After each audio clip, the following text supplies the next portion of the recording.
Fögnum og gleðjumst yfir fjölbreytileika lífs á jörðu. Það margt sem getur fyllt mann von og bjartsýni þrátt fyrir jarðskjálfta, COVID og loftmengun. Bæði mannkynssagan og hinn fornu trúarrit trúarbragðanna sýna okkur að plágur hafa aldeilis komið og síðan farið.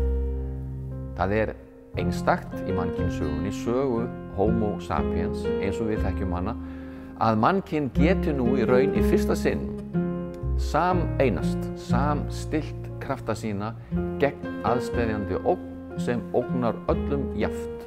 Þetta nýtt og þetta óvenjulegt, en einnig spennandi og býður upp á margvíslega möguleika.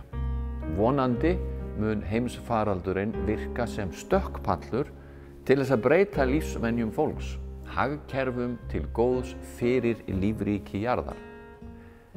Það margt jákvætt í stöðunni. COVID-19 hefur dregið úr loftmengun á heimsvísu. Íbúar margra stórborga anda nú léttar, bókstaflega.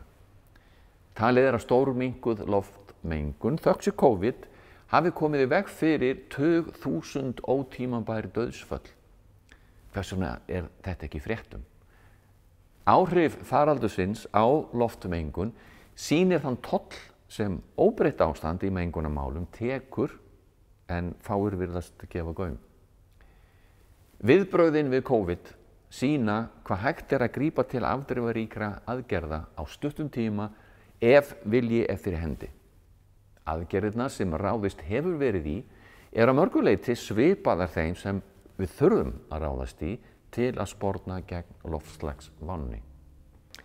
Viðbrögðin sýna líka fram á aðlögunarhæfni almennings sem víða hefur kollvarpað lífsháttum sínum á örfáum dögum aftur og aftur. Það hægt, þó að sé erfitt.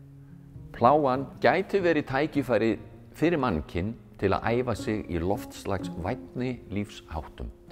Við þurfum andrými til að endurhugsa fjármálakerfið þannig að það virki til framtíðar og efnahagurinn geti blómstrað án neikvæðra loftslagsáhrifa. Við þurfum að átta okkur betur á þessum heimi sem við búum í, hvernig allt tengist og hvernig kerfin sem þurfa að breytast verulega þurfa að virka lífríkinu og andrúmsloftinu, móður jörð, til góðs. Ógnirnar tvær, COVID og loftslagsváin, geta verið tækifæri til að efla samvinnu, samhug, þvert á menningarheima, trúarbrögð og landamæri þjóða. Það margt jákvætt í stöðunni.